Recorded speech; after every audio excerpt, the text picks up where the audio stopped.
अस्सलाम वालेकुम। Chapter number 8 diversity among plants. और आज टॉपिक है हमारा सब डिवीज़न स्फेनोप्सिडा। और स्फेनोप्सिडा के जो मेम्ब्रान हैं उन्हें हम कॉमनली हॉर्सटेल भी कहते हैं। और आज हम हॉर्सटेल्स में से जिस जेनरा की लाइफ साइकिल को स्टडी करेंगे वो है इक्वेसिटम। इक्वेसिटम की लाइफ साइकिल भी तमाम प्लांट्स की लाइफ साइकिल की तरह एक्चुअली दो ही पार्ट में डिवाइड की जाती है। दो स्टेजेस होती हैं, एक कहलाती है स्पोरोफिटिक स्टेज और दूसरी कहलाती है गमीटोफिटिक स्टेज। तो जो स्पोरोफिटिक स्टेज होती है उसमें स्पोरोफाइट प्लांट होता है जो कि स्पोर्स प्रोड्यूस करता है। अब जो इक्विसिटम का स्पोरोफाइट प्लांट है वो एक्चुअली कुछ इस तरह का होता है। ये ग्रीन स्टेम्स होते हैं और इसके ऊपर जो है स्केली लीफ टाइप के स्ट्रक्चर्स होते हैं। एक अंडरग्राउंड राइजोम होता है और उससे छोटे छोटे से हेयर लाइक स्ट्रक्चर यानी राइजोइड्स निकल रहे होते हैं। और ये जो ब्रांच है ये एक्चुअली वेजिटेटिव ब्रांच कहलाती है और ये जो ब्रांच है ये एक्चुअली रिप्रोडक्टिव ब्रांच कहलाती है। रिप्रोडक्टिव ब्रांच के ऊपर एक कोन लाइक स्ट्रक्चर बनता है और ये कोन लाइक स्ट्रक्चर एक्चुअली कहलाता है स्ट्रोबिलस।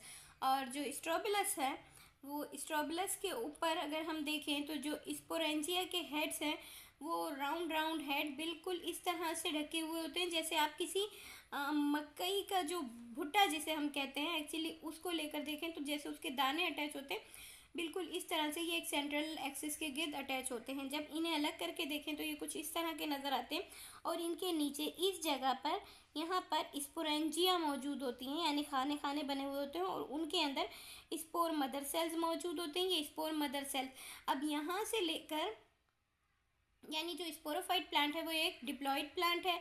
स्ट्रोबिलस भी डिप्लॉइड है, स्ट्रोबिलस के ऊपर बनने वाले हेड्स भी डिप्लॉइड है और ये स्पोरेंजिया भी डिप्लॉइड है और इनके अंदर पाए जाने वाले जो स्पोर्स हैं वो भी डिप्लॉइड हैं और उन्हें हम स्पोर मदर सेल कहते हैं।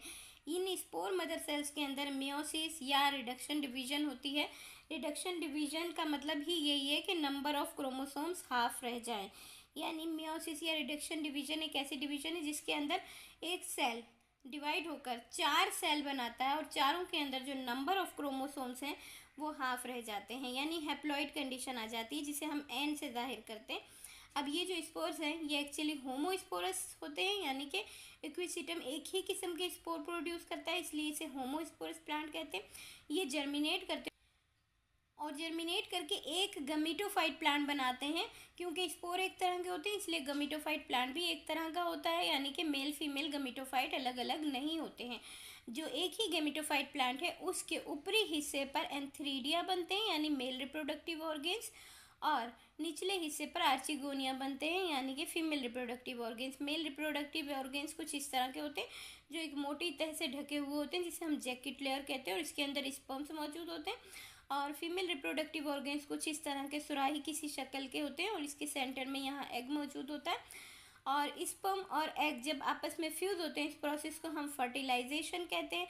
फर्टिलाइजेशन के नतीजे में जो जाइगोट बनता है वो अगेन डिप्लॉइड हो जाता है क्योंकि हैप्लॉइड यानी एन और एन दो एन मिलकर एक 2n कंडीशन बना देते हैं यानी कि डिप्लॉइड जाइगोट डिप्लॉइड होता है और जाइगोट जर्मिनेट करके एम्ब्रियो बनाता है और एम्ब्रियो से फिर से स्पोरोफाइट प्लांट बन जाता है।